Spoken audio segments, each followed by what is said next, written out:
السلام عليكم، مرحبا بكم في قناة شهوات جميلة الخياري.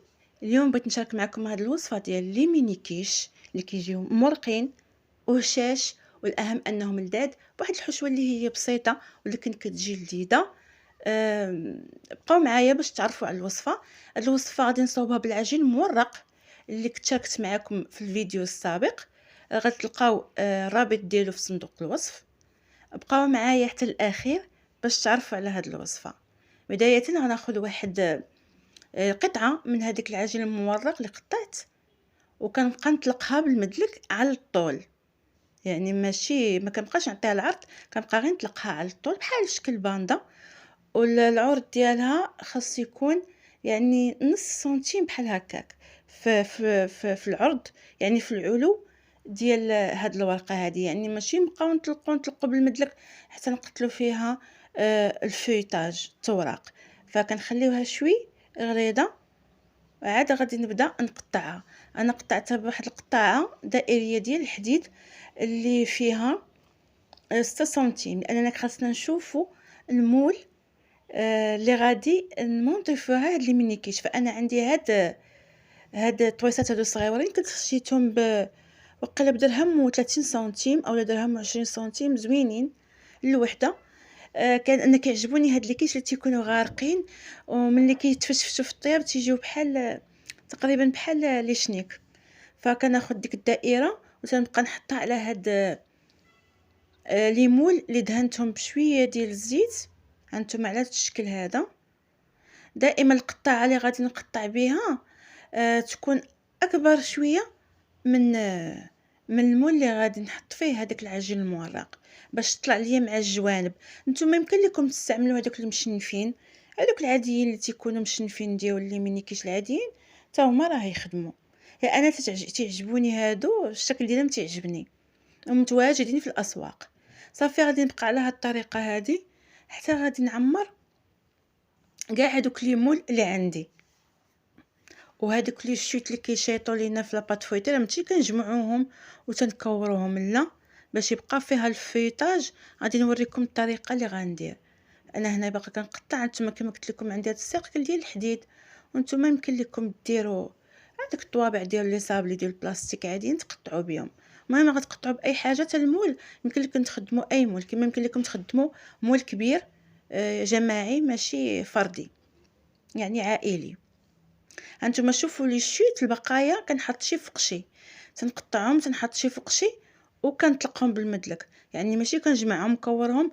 الا درتو ديك الطريقه راه غلط، غادي تقتل لكم فيها التوراق وما غاديش تطلع وتكون قاصحه. اما هكا فشوفوا لاحظوا انا كنطلقها وكنكمل تاني الطبيعه عادي، كنبقى حتى كنكمل لاباط فويتي اللي عندي. من بعد ما كنقادهم كاملين كنحطهم في الثلاجه، في واحد البلاطو في الثلاجه لتحت ريتما نوجدوا الحشوه ديالنا. انا هنايا درت 20 وحده، يعني 20 حبه من هاد لي ميني كيش. صافي هنايا عندي المقادير. هنا عندي راس معلقه ديال الملحه، عندي شويه ديال الثومه غبره، يمكن لكم ديروا حتى الثومه الاخرى تحكوا واحد الرغيس. عندي هنايا شويه ديال الحامض مصير مقطع رقيق مقرد، وعندي واحد الزلافه ديال السبانخ لي زيبينار اللي قردتهم غير شويه بالموس وخليتهم. وعندي هنايا يعني واحد شويه ديال الصدر ديال الدجاج اللي قطعت رقيق. نتوما غديروا على حسب الامكانيات ديالكم وشحال نتوما يعني من فرد في الدار. وهنا عندي شويه الابزار، شويه التحميره، شويه السكنجبير، ودرت شويه من العطريه ديال البسطايات الحوت كتجي زوينه. وانتم يمكن لكم ديروا عطريه الشاورما او تكتفيو غير بهاد العطريه. وعندي 4 كاس من الزيت. فهنايا غندير هاد البصله، عندي 2 بصلات هنايا مشلضين رقيق، غنديرهم مع الملحه والزيت وغنحط نديرهم فوق النار حتى تبدا تنزل ليا. ما كنديروش العطريه من الاول، كنديروا غير الملحه والزيت، حيت العطريه غادي تحرق لينا اللي درناها من الاول وتيكون المذاق ديالها ما زوينش.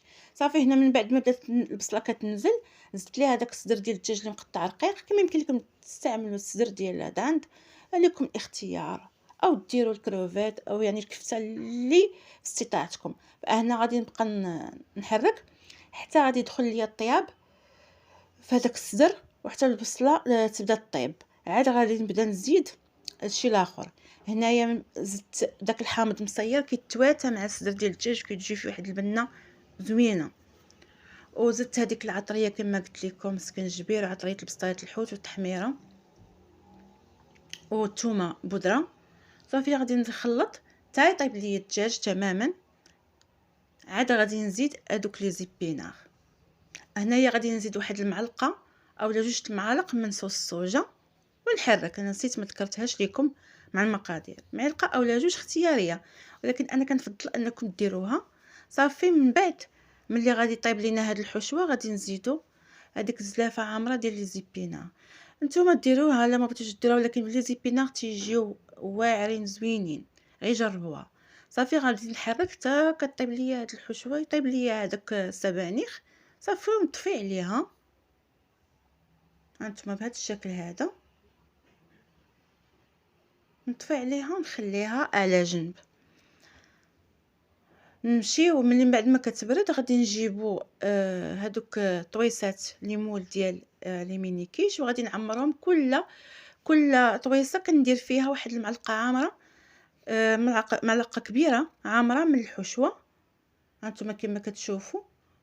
وغادي ندوز باش ندير لاباراي اكيش. هاد لاباراي هادي غنحتاجو بيضه ساهله، ويعني نص كاس ديال الحليب، نص كاس.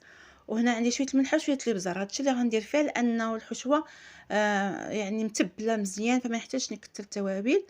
اللي بغى يدير كريمه الطبخ المسوسه يديرها، او اللي بغى يدير الياغورت طبيعي يديرو. انا كنكتفي بالحليب والبيض، جبت لكم زعما شي حاجه اللي سهله وكتصدق. انا نسيت ما قلت لكم كندير 2 تقيبات الوسط في العجين، 2 فقط، ما كنتقبش بزاف باش تنفخ وتعطينا داك العلو وداك الفوليم. فكنديروا داك الكيردون 2 تقبات في الوسط فقط.